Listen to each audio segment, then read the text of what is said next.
Content creation used to be a thorn in my side. Now, while my business heroines seem to be churning out high quality, high converting content with Bruce Lee efficiency, I felt like it was in itself a full-time job that I just didn't have time for. Now, as a solopreneur dedicated to creating more freedom in my life, I put it on the back burner where it continued to hijack my headspace until I realized this. Content creation can flow effortlessly. It can actually be fun and doesn't have to dominate my schedule. But first, I needed a radical perspective shift, and maybe you do too. So here's how I do it now. You are listening to the Thriving Empire podcast, a show designed exclusively to help you avoid working 24/7, to help you eliminate overwhelm, and help you live your ultimate life while you figure out how to make money from your ideas. This show should be your number one resource for no-brainer strategies, tactics, and tips for launching your ideas with more ease, vision, and freedom so that you can change the world drama-free. I'm your host, Stephanie Holland, strategist, traveler, and coconut macaroon addict. Welcome to Season 2, Kickstart Your Mini Empire so that you can create the life you really want. So let's get started. Hello. Oh my gosh, I have just figured out how to improve the sound quality of my audio snippet, the introduction jingle, and it is so cool. I'm so excited. Baby steps, people, baby steps. It is so fun producing your own show and learning how to do everything. Now, if you want to start one, just start and never look back. It doesn't have to be perfect. You'll learn everything you need as you go, just like I'm doing now. So check out episode 27 for my lessons in podcasting for tips on how to get started really easily. It is a steep learning curve and it is so rewarding and so much fun. So today, let's talk about infinite content creation. It's one of my favorite topics now because what a cool thing to be able to do infinitely when content really is the key to connecting with your audience. It's really a must for today's online business because content marketing really builds the know, like, trust factor. As cliched as it sounds, knowing, liking, and trusting you is really important for you to sell things.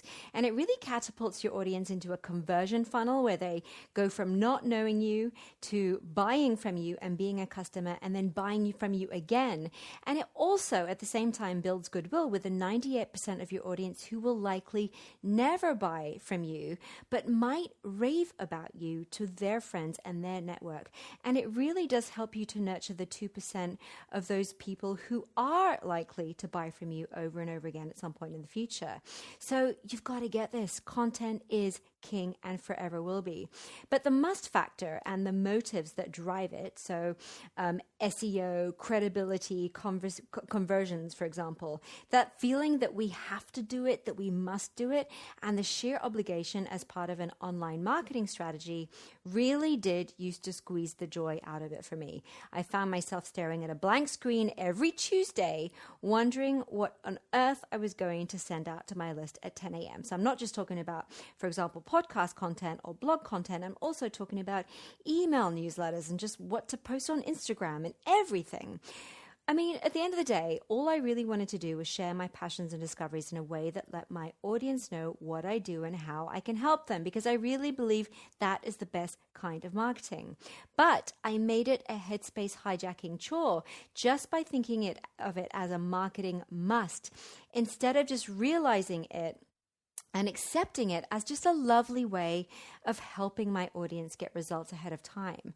Because really it's simply about listening out for your audience's problems and offering solutions that they don't really expect and the kind of quality they don't really expect for free. And I really just learned that content marketing is a dance you play with your existing customers, because the qualities of the 10 people you've loved working with the most are the one ideal customer that you want more of. So for example, you take all of those qualities from the 10 people that you love the most and you put them into this one ideal customer avatar, and then you speak to that person, you create content for that person, you create solutions for that one avatar. And ultimately, you get to create, produce, and distribute your content with more ease and joy if it also supports your ideal lifestyle. So this is about the way you work, the way that you create has to feel good and be part of the life that you want to create and the life that you want to sustain. So infinite content creation is possible and fun. Now, here are the steps that I'm going to share with you today that will let you know how I do it. And I hope they can inspire you to do it either in a similar way or kind of adapt my steps to a way that suits you. So step one, obviously, is not really negotiable. It's about listening to your current customer. So great content is in the mind of your audience. They decide if it's great or not. And to create great content for the audience, then you need to know who you're creating it for and getting into their hearts and minds so that you can speak their challenges and desires back to them in their own language. So I'm talking about their own words, their own phrases, their own vocabulary, their own metaphors. That is the single most important thing you will do for your entire business, let alone just your content strategy. So for example, my audience are within 3 years of starting up and they're feeling burnt out, broke, and frankly effing over it. And those are their words, not mine. And once I actively started working with people in this niche, I started listening out for more defining factors. And the way I did this was to schedule 4 client interviews a month to stay in tune with their challenges and desires and to keep every nugget of insight that they share with me into a matrix that I divide into a section for hopes and dreams, fears and challenges, fantasy solutions, and metaphors. So this living Google Doc alone has given me content ideas for the next 16 months, which then I group into themes and deliver as seasons of content. And that's exactly how I plan this podcast. It's always seasons of content. And I also scan every email or text message they send me during and after our sessions. And I keep adding those insights, those words, those phrases, specific choice of vocabulary to describe certain things, and the metaphors they share with me as part of their natural conversation. Now, this kind of audience insight can become the bedrock of your entire business, from your web copy to your product and service creation. And recently, a client emailed this, for example: I'm starting to see myself as an octopus needing help to untangle my tentacles and swim in a consistent direction. Now, how could I possibly make that up? Yet that one line is packed with so much content gold and is now threaded into my Work With Me page. So if you don't have active clients or customers yet, just be brave and niche down. It doesn't even matter. I see so many questions on my business Facebook group saying, I don't know how to choose a niche. I don't know how to choose a niche. Just choose a niche.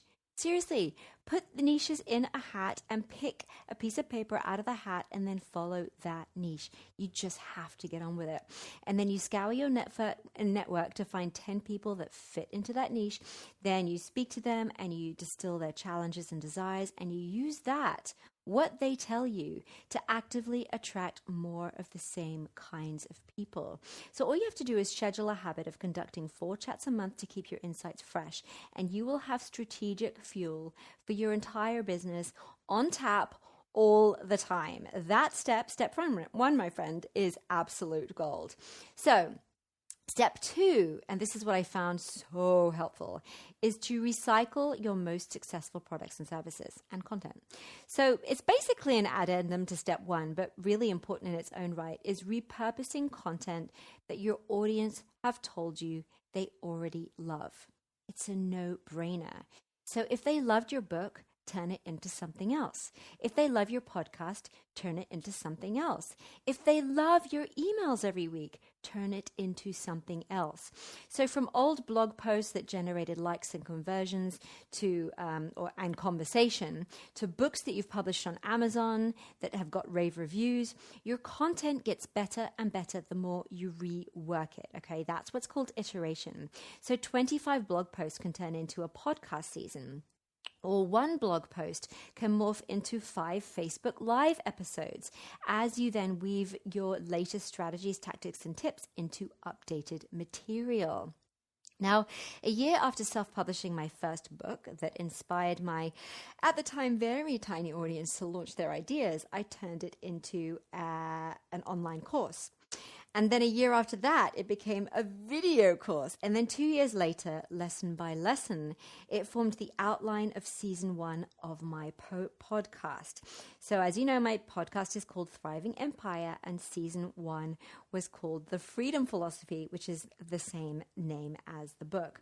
Now, repurposing your content across different platforms over time really helps you explore your topic more deeply, helps you update your content with your latest insights and learning, and helps you evolve in line with your audience because they change too. And as you know them over time and they evolve over time, the content you created 3 years ago can be updated and evolved as well in line with them. It's almost like a win-win-win-win-win on all sides. So even content you didn't think was that great back then can be transformed into brain candy with the insight and wisdom you have now. This is content alchemy at its best, you know. So what content, think about it, what content do you have lurking in the shadows of your first blog, or maybe still sitting on your hard drive that you can revisit? And even though sometimes I know this from my own personal experience, it's really cringy to reread the stuff you wrote 5 years ago because you've just improved so much since then, you can really turn it into some of your best work. So don't overlook stuff you've created in the past. So step 3, and this is, I personally love this step as well. I love all my steps. I'm just going to admit it. All these steps are great. But step 3 is to decide what you want to become great at. So this is really important when you're developing content because we spend so much time developing it. So we may as well develop it in the direction of what we want to become really good at. So do you want to become an amazing blogger or a podcaster or a Facebook Live presenter? Do you want to be amazing at Instagram TV? Now, the FOMO, the fear of missing out, that FOMO-driven certainty that we have to be everywhere all the time on every platform in case we miss our audience somewhere really does inject terror into choosing one platform. But these 2 questions I have here for you will slice through that mental mayhem. What do you want to become great at? What do you want to become great at? And what will help you create and sustain the life and lifestyle that you really want? Now, as for me, I really knew for the last couple of years that video was my future because people resonate so much more with me in person than they do with reading my writing, so reading my blog posts and my books. They really come alive when I'm with them face to face. But I didn't really have the confidence at that point to go beyond the safety net of my own digital classroom. So I had videos in my online classroom, which was a member-only zone, but I wasn't really going public. Now, Facebook Live actually ticked both boxes when it came to what I was looking for. And serendipitously, I actually got a beta spot on a 4-week training program that one of my business peers was putting together. So I practiced like a pro within the safety of the group, and I launched my first Facebook Live show that month, safe in my living room, but publicly accountable. So in the beginning, it was really easy to practice live because I didn't have an audience. And by the time I was getting hundreds of views, I was in love with the process. So the key to remember is this: be where you envision yourself to be. If you imagine yourself to be amazing on video, be on video, create video and put it somewhere, and then practice like a pro. And the key is this: you don't need to worry about not having an audience at the start because it's so much better to practice when nobody is watching, okay? And then you become a pro, and as your audience kind of trickles in over time, then you are so confident, and you also have the technical ability to and capacity to actually be creating and producing the show, which is really cool. But then, of course, I got really good at Facebook Live, and then my lifestyle put a stop to the ease and joy of the show because I live in isolated beach locations. And so I can forget 18 Mbps upload speeds, okay, which is pretty much what you need for live streaming. Forget it. One short season into my live streaming show, it was obviously untenable. I was getting kicked out of the show. I was losing internet connection. It was awful and so very stressful. So I had to rethink my strategy. And then podcasting seemed like a natural fit because it has a similar intimacy factor, right? You are inside someone's earbuds. That is so intimate, and you can go with them wherever they are, even more places than video can go with them. And yet I can also do it on my own schedule. So I don't have to be live Thursday 10 a.m. I can record it ahead of time. I can record, which is what I do, 3 or 4 episodes in a row and then publish them weekly. Okay, I can batch produce them, upload them when I have a strong internet connection, and they are ready. They totally fit into my lifestyle. So I'm now addicted to podcasting as part of my freedom lifestyle. So think about the one thing you'd like to become great at and how that could support the lifestyle that you want as well. Find your sweet spot, then practice like a pro while no one's watching until you fall in love with the process, and then start to focus 100% on just being your awesome self. So step 4 is to honor your schedule. So the hardest idea to swallow is that content creation can be scheduled. And I've had so many people say to me, oh, I just want to post on Instagram when I feel inspired. Oh, I just want to write when I feel inspired. And they say they don't want to ruin their authentic flow. But listen, counterintuitively, I know this is counterintuitive, but it's the truth. Scheduling content creation in your calendar and then cultivating your creativity on demand is one of the most important and powerful things you can do for your business and for your life. To sit down and be creative, oh my gosh, can you imagine how game-changing that is? Now, before I had my customer matrix that I mentioned in step 1, I used to spend hours wondering what to write, procrastinating about what to write about, and not writing. I used to spend time not writing. I was wasting time. I was wasting my life. But using a combination of steps 1 and 2, I now outline my podcast a season at a time. I batch 3 episodes every 3 weeks. I give myself 35 minutes to script each one, which I usually do Thursday mornings between 9 a.m. and 10:45 a.m. I then give myself 2 hours to record all 3, usually Friday 12 midday to 2 p.m. Because doing it the next day, I just love percolating overnight because I reread it on Friday before I record, and I do very, very slight editing and polishing in it. So much better because I do get overnight inspiration. And then every Sunday morning between 8 and 9 a.m., I create the weekly blog post for it and schedule an email update to my audience, and it's done. So I think, listen, when you've mapped out your content outline, think about how much time you want to invest in content creation. So 1 hour per blog post, 35 minutes per podcast script.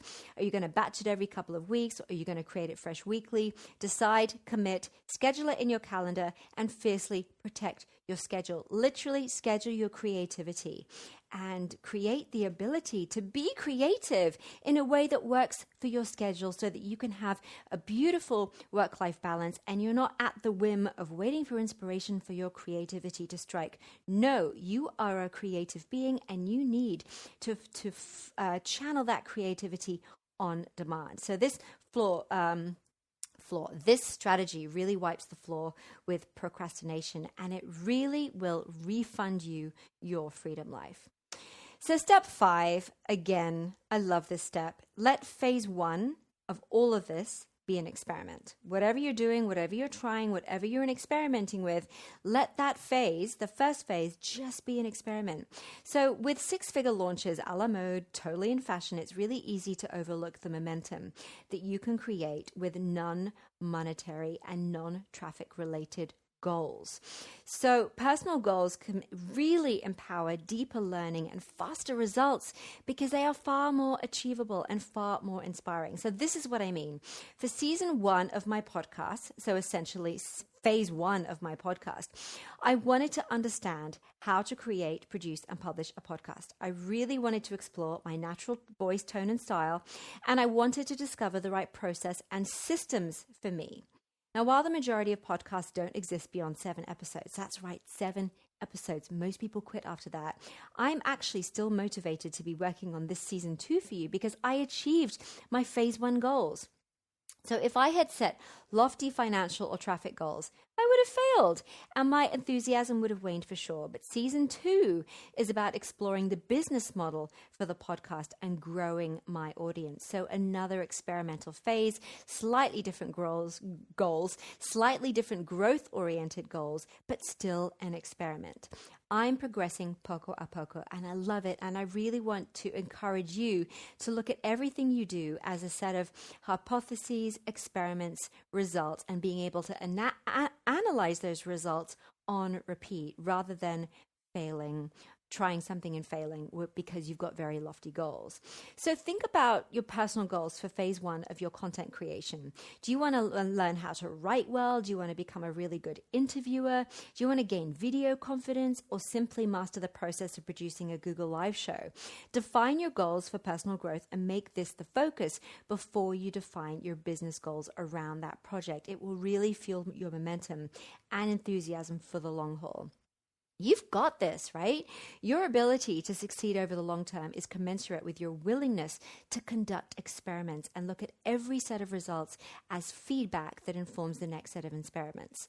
Willingness to take a few risks and give yourself the benefit of the doubt will go so far and will propel you further than otherwise. So I know this for sure. The more I experiment, the more I learn, and the closer I get to my goal of leaving the world more different than I found it, the happier, the more creative, the more in the flow I am in my life and work. Now, my clients tell me that literally at every point of contact, every email, every testimonial, every discovery call, they let me know what they want. At every point of contact. So it's up to me to be really, really listening to what they're saying, the words they're using, the vocabulary they're using, the phrases they're expressing themselves with, the metaphors they're using, and use that information to help them get better results in their life and work. So if I can help them live and work on their own terms while they figure out how to make money from their ideas, my purpose is fulfilled. That is what my body of work is all about. So if you have Podcast Study Pack 2, you will find a mega guide in the podcast pack called Content Marketing for Beginners, where I demystify content marketing for you. I walk you through the different aspects of designing your own content marketing strategy with a worksheet, of course, and I help you create your own content production workflow to maximize efficiency of your content creation and give you ideas for how to promote it as well. And of course, you'll also get a ton of other resources I don't share anywhere else, and the podcast pack is $27. What a steal! And if you don't want to invest in the podcast study pack, but you love the show and you'd like to support it, you could buy me a coffee instead, which I think is a really cool idea. Just head over to the show notes at stephanieholland.co/35 and you'll find a little buy me a coffee button in the sidebar or the blog post. It helps me stay ad-free and caffeinated so that I can keep creating the best content for you. And also, if you love the show and you love writing reviews and supporting your favorite content, then you can also leave me a review on iTunes or Apple Podcasts if you're listening to it on your phone. And thank you so much in advance if you do that. Thanks for joining me today. Go off and create amazing content. Have fun with it all. Just remember, it's an experiment. Have a beautiful week. Bye. Thanks for listening to this episode. I really appreciate you being here. Remember, you can get the podcast pack for season 2 by heading over to stephanieholland.co/podcast pack 2. Now, if you have any questions, comments, or inquiries, the best way to reach me is to DM me on Instagram via @StephTHolland, or head over to my website, stephanieholland.co, and hit up my contact form on the bottom right of the page. Your feedback points me in the right direction, so don't hesitate to get in touch. And if you enjoy the show, it would be so cool if you could rate, review, or subscribe. And if you do end up writing a review on your favorite podcasting platform and you want to pick my brain, simply send me a screenshot of your review and I'll jump on a 15-minute messenger chat with you. I've got almost 2 decades of experience in digital media and marketing strategy for the world's most formidable brands and business strategy for startups and people with awesome ideas. I'm here to help you create a rock-solid foundation for your ideas and to share simple tips for eliminating overwhelm and burnout and becoming more organized and visionary in your life and work. So I'm looking forward to connecting with you, and thank you again for supporting the show.